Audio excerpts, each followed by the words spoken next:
بسم الله الرحمن الرحيم. اهلا بحضراتكم. في البدايه بتمنى نصلي على الحبيب المصطفى عليه افضل الصلاه والسلام، وبتمنى نعمل لايك للفيديو ده عشان يوصل لاكبر عدد من جمهورنا العظيم.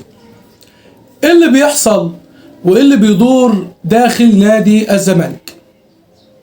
اللي بيحصل وبيدور داخل نادي الزمالك لا يسر لا عدو ولا حبيب. صدقوني اقسم بالله، يعني انا حزين على اوضاع نادي الزمالك، وحزين وانا طالع بقول الكلام ده. يعني احنا المفروض كمقدمين محتوى او بنتكلم باسم نادي الزمالك ان احنا نطلع دايما نتكلم في اخبار ايجابيه، نتكلم في اخبار تكون سعيده لجمهور الزمالك. ولكن قسما بالله انا واحد من الناس حزين لما بطلع اتكلم في اي حاجه مش كويسه بخصوص نادي الزمالك. ولكن دي الحقيقه، ما ينفعش يبقى الحال كويس واطلع اقول لك ده وحش، وما ينفعش الحال يبقى وحش واطلع اقول لك الحال كويس.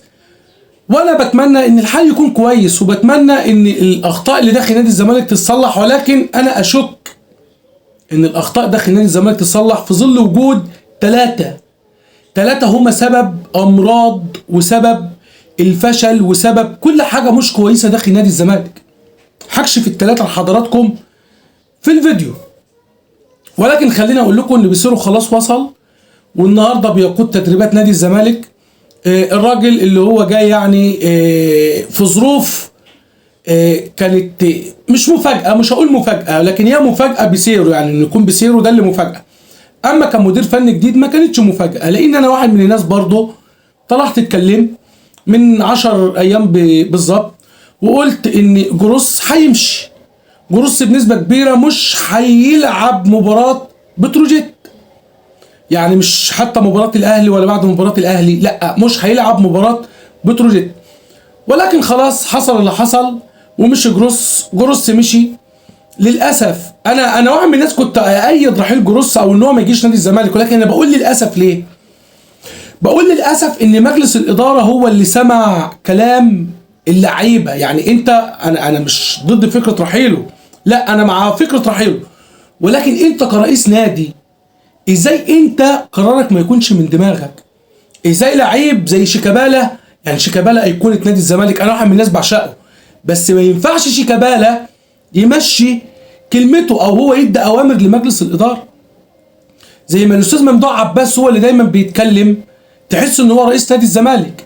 اما الكابتن حسين لبيب لا حول له ولا قوه، ولا تحس ان هو رئيس نادي الزمالك خالص. فانا مع فكره رحيل جروس، مش ضد رحيله، ولكن انا ضد ان انت ليه مستني انك تاخد امر من لعيب داخل الفرقه. انت كرئيس مجلس اداره او انتوا كاعضاء مجلس اداره، انتوا مش شايفين الوضع، مش شايفين الحال، مش شايفين الدنيا ماشيه ازاي؟ عموما احنا بنتمنى التوفيق لبسيرو. بسيرو مدرب كويس، قاد الاهلي في فتره من الفترات. اللعيبه اللي كانت متواجده اثناء بسيرو الكل قال ان هو مدرب كويس، وكانوا بيحبوا التدريبات تحت قيادته يعني. وان شاء الله بنتمنى له التوفيق مع نادي الزمالك. مدرب شجاع ان هو يجي في ظروف زي ديت، يجي قبل مباراه القمه بمباراه والراجل يوافق ان هو يتولى المسؤوليه. بسيرو عقده 70,000 دولار هو والجهاز بتاعه يعني، وقابل للزياده، جاي سنه ونص في حال ان هو حقق 3 بطولات الدوري والكاس والكونفدراليه. الراتب بتاعه هيزيد هو والجهاز المعاون بتاعه. كابتن ايمن عبد العزيز انضم للجهاز يعني بتاع بسيرو. كمان البقاء على الكابتن عبد الواحد السيد مدير للكوره، وبسيرو اول طلب له بعد توليه القياده الفنيه لنادي الزمالك، طلب تحضير تقرير كامل عن اللعيبه من الكابتن عبد الواحد السيد. والراجل قال اللعيبه تاخد كل مستحقاتها، اللعيبه اللي هتجدد تجدد، مش عاوز اي مشاكل داخل الفرقه، نتمنى القادم يكون افضل. تعال بقى ندخل على كونراد ميشيلاك. كونراد ميشيلاك خلاص الراجل خد شنطته وخد هدومه وتوكل على الله ومشي. الفضيحه بقى والكارثه داخل مجلس الاداره ان هم بعتوا له قالوا له خلاص جروس مشي، اللي هو ما كانش بيلعبك ولا كان مقتنع بيك، واحنا جبنا بيسيرو، تعالى يا عم ميشيلاك. الراجل رد عليهم وقال لهم انا مش راجع نادي الزمالك مره تانية، وانا بلغت الفيفا خلاص، ارسلت خطاب للفيفا ان انا فسخت عقدي ورفعت شكوى ضد نادي الزمالك. انا بحب جمهور الزمالك وبحترم جمهور الزمالك، ولكن مش هرجع. ولكن انا خلال الساعات اللي جايه هطلع بيان هكشف فيه كل حاجه وهوضح لجمهور الزمالك فيه كل حاجه بالتفصيل. يعني كوارث، الراجل بيقول انا هكشف كوارث وفساد وحاجات داخل نادي الزمالك، بس مش دلوقتي، خلال الساعات اللي جايه انا هطلع بيان عشان افهم الجمهور والجمهور ما يبقاش متضايق مني. كونراد ميشيلاك انا مش هتحمل عليه، الراجل ما خدش فرصه، الراجل انت تعتبر كنت بتهينه. يعني الراجل لما كان بعت خطاب او انذار عشان ياخد مستحقاته واداك مهله 16 يوم، انت قبل اليوم الاخير خليته يتمرن منفردا، قبلها ب3 4 ايام قبل اليوم الاخير انت طلبت منه ان ياخد جزء من مستحقاته وتفسخ العقد معاه. كارثه ومصيبه داخل مجلس الاداره مقصوده. هم قاصدين يعملوا كده عشان مش عاوزين يجيبوا صفقات، مش عاوزين ان لا احنا كونراد يا باشا هو اللي مش عاوز يمشي، هو اللي مش عاوز يفسخ التعاقد، فاحنا مش عارفين نجيب صفقات او مش هنعرف عشان ما فيش مكان فاضي للعيب اجنبي بسبب كونراد. ولكن دي اساسا تمثيليه معموله داخل مجلس الاداره.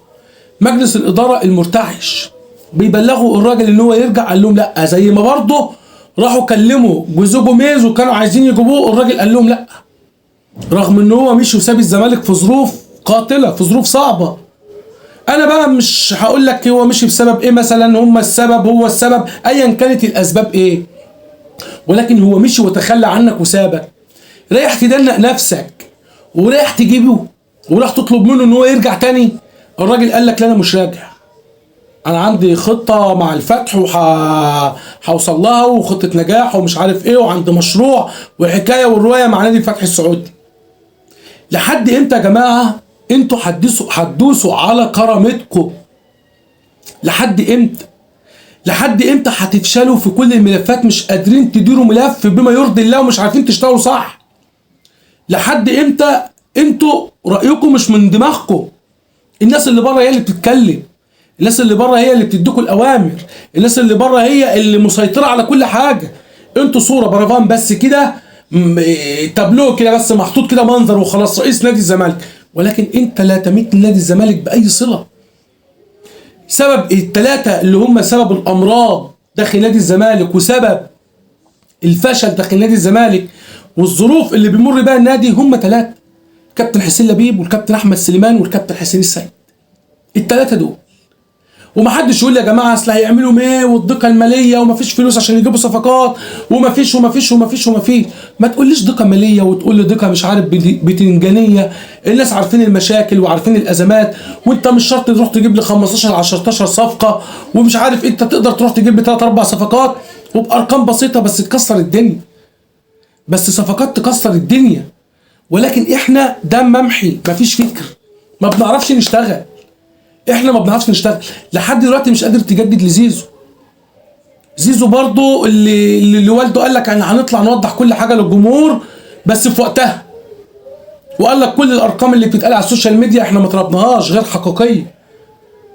واللي قال الارقام دي واحد من مجلس اداره نادي الزمالك، هو اللي قال الكلام ده، هو اللي طلع قال لك زيزو طالب كذا وطالب كذا وطالب كذا. كوارث يا جماعه، كوارث بجد. هل اتمنى اسمع رايكم، يعني هل نادي الزمالك هيقف على رجله؟ هل الزمالك هيقدر ينافس الموسم ده على الدوري؟ هل الزمالك بكم الغيابات والاصابات اللي عنده هيقدر يتخطى مباراه بتروجيت عشان خاطر تديله دفعه قبل مباراه القمه، وان احنا نفضل مضايقين الفارق بيننا وبين الاهلي وبين بيراميدز اللي المفروض احنا اللي نكون متصدرين دلوقتي؟ المفروض نكون احنا متصدرين عن بيراميدز دلوقتي ب7 نقاط وعن الاهلي ب6 نقاط، احنا الثالث. ضيعنا مباريات سهله من ايدينا، ضيعنا نقاط سهله من ايدينا. مش هقول لك الاهلي هيفوز في مباراه القمه ومش عارف ايه، مباراه القمه ملهاش مقياس بالمناسبه. واحد يطلع يقول لك الاهلي في احسن حالاته والزمالك واقع، هقول لك يا باشا ما بتتحسبش كده.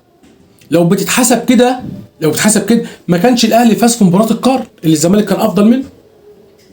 ما كانش الزمالك فاز في مباراه السوبر الافريقي اللي الاهلي كان افضل واقف على رجله. يعني الاهلي واقف على رجله مستقر، والزمالك الدنيا بتلطش فيه وبتوديه شمال ويمين. فمباراه القمه دايما ما لهاش مقياس. ممكن فرقه تكون مستواها مش كويس وهي اللي تفوز على الفرقه اللي مستواها كويس. بس هل الزمالك، ده سؤالي وسؤال الحلقه، هيقدر يقف على رجله مره تانية؟ اتمنى بجد. مجلس اداره نادي الزمالك الذي لا يمثلني، انا عن نفسي بريء من المجلس ده، غير معترف بيه، انا غير معترف بالمجلس ده بجد. هل المجلس ده هيفوق ويشتغل لصالح النادي ونرجع نقول له احنا اسفين، ولا هم هيخلوا عندهم دم ويتخلوا عن المسؤوليه ويسيبوا الافضل هو اللي يقود؟ انا عن نفسي واحد من الناس بتمنى ان الكابتن حازم امام يكون هو رئيس نادي الزمالك، وبتمنى اسمع راي كل واحد برضو. انت بتتمنى مين يكون هو رئيس نادي الزمالك، او مين اللي يصلح انه يكون رئيس لنادي الزمالك؟ انا عن نفسي بتمنى الكابتن حازم امام ان هو اللي يكون رئيس لنادي الزمالك. بتمنى تشاركوني برايكم في التعليقات، وبتمنى تعملوا لايك للفيديو عشان يوصل لاكبر عدد من جمهورنا العظيم. واللي مش مشترك في القناه يعمل اشتراك للقناه ويفعل الجرس للكل عشان يوصلك كل جديدنا. شكرا لكم، السلام عليكم.